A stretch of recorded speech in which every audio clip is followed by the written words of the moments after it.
এখানে অসুরবিহীন জোড়া সিংহের উপর সাওয়ার করেই মা চতুর্ভুজা রূপে পূজিত হন।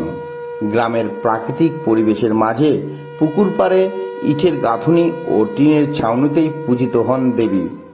অসুরবিহীন জোড়া সিংহের উপর সাওয়ার করেই বহু বছর ধরে পূজিত হয়ে আসছেন মা মেন্ডাই চণ্ডী।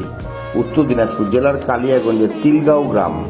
এই তিলগাঁও গ্রামে বহু বছর ধরে দেবী দুর্গা পূজিত হয়ে আসছেন মেন্ডাই চণ্ডী রূপে। কথিত হেমতাবাদের কাকর সিংয়ের ঐতিহ্যবাহী উতমাই চণ্ডীর 5 বোনের এক বোন হচ্ছে মেন্ডাই চণ্ডী। এখানে অসুরবিহীন জোড়া সিংহের উপর সাওয়ার করেই মা চতুর্ভুজা রূপে পূজিত হন। গ্রামের প্রাকৃতিক পরিবেশের মাঝে পুকুর পাড়ে ইটের গাঁথনি ও টিনের ছাউনিতেই পূজিত হন দেবী। এখানে মহাষষ্ঠীতে মায়ের বোধন হয় না। দুর্গাপুজোর সপ্তমীর দিন এখানে দেবীর পুজো শুরু হয়। দশমীর সন্ধ্যায় মেলার মধ্য দিয়ে এই পুজোর সমাপ্তি ঘটে। লোককথা অনুযায়ী এই দেবীর পুজো কয়েকশো বছর পুরনো।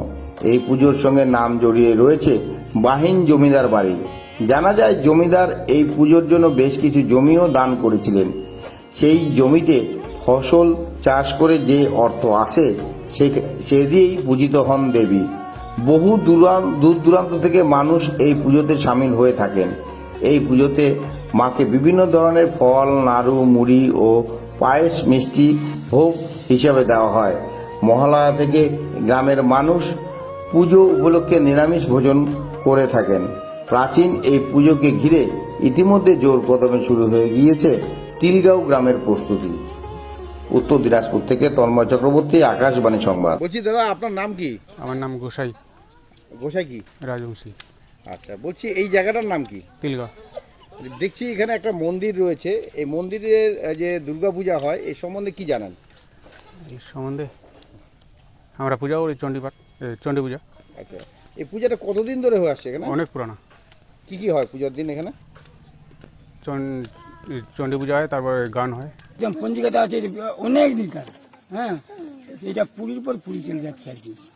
যখন দুর্গাপূজা হয় তখন লোকজন মানে অনেক লোক আসে, দেখাশোনা করে। হ্যাঁ, তারপর কাঁথা বলি হয়, বুঝলেন না? সব জিনিসই এখানে হয়। পাঠা বলি হয়, হাঁস বলি হয়, কোনটোর বাচ্চা। দিন পরে ওই 8 দিন করতে হয়। 8 দিন থাকবে, চলে যাবে। 1 সপ্তাহ পরে পূজা করতে হয়। ওই ফের ওইগুলাই রাখবে। কদু মানে বাচ্চা ওই দিনটা পাঠা দিতে হবে না, ওই দিনটা দিতে হবে খালি বাচ্চা।